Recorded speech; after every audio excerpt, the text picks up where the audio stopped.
Of evaluating inverse cosine functions. Well, over here on the left, right over here, we see a cosine function when x is equal to 0, y is equal to 1, and then it oscillates down to where when x is equal to pi, y is equal to -1. And if we restrict the domain of this cosine function between 0 and pi, well, then I could pass the horizontal line test here with that restricted domain. That would give me an inverse cosine function. Now, on the cosine function itself, let's see, what's the domain here?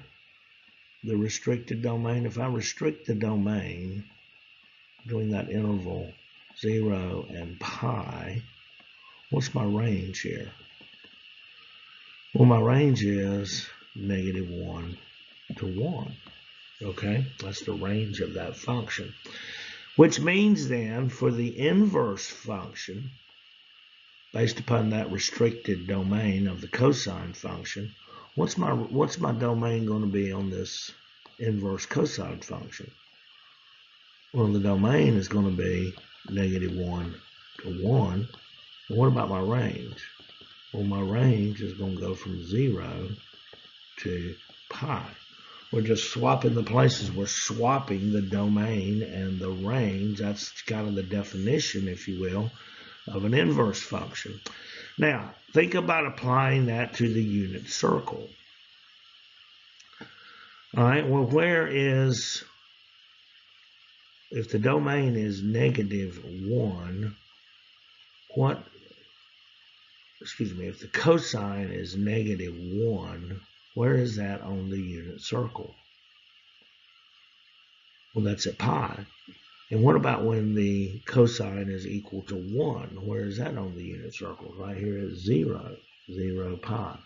And so when we're talking about the inverse cosine functions, think of it this way, we're talking about the top half of the unit circle. Now, sine function, we were talking about the right half. Inverse sine function, we're talking about the right half. Inverse cosine function, we're talking about the top half of that unit circle. And from there, we can evaluate some cosine functions. So let's go set out to do just that. All right, so we got 3 inverse cosine functions we're going to look at, but let's kind of sketch in here. Let's see here on the unit circle, let's say right there, we're going to say that that is pi over 4. And at pi over 4, we've got a cosine of square root of 2 over 2 and a sine of square root of 2 over 2. That's the easiest one to remember. Now, what about here at pi over 6? Pi over 6. Well, let's see. What was our cosine there? Our cosine there is the square root of 3 over 2. Remember, we need to get this memorized. And our sine is 1/2. What about at pi over 3? Let's say right about here. It's not really drawn to scale. But at pi over 3, well, we've got a cosine of 1/2. And we've got a sine of square root of 3 over 2. All right. That's in quadrant 1. Now, what's happening over here in quadrant 2? Well, again, let's just start here at, let's see, so something pi over 4 between 0 and pi, it's going to be greater than pi over 2, but less than pi, and so that's going to be 3 pi over 4, right? And what's my cosine there? Well, remember, all students take calculus. Well, my cosine is going to be negative square root of 2 over 2, and my sine is going to remain square root of 2 over 2. That's getting a little messy there. Let me replace that as all. So my sine functions stay positive. Now, well, let's go something pi over 6. Bad line. You go up here and draw that a little bit better.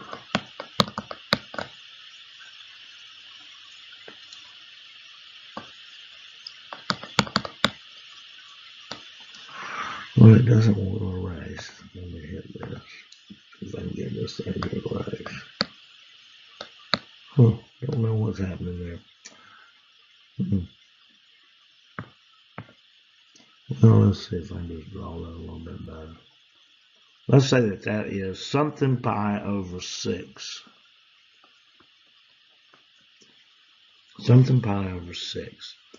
But it's got to be greater than pi over 2, but less than pi. Well, let's see, pi over 2 would be 3 pi over 6, right? And 4 pi over 6 would be the same thing as 2 pi over 3.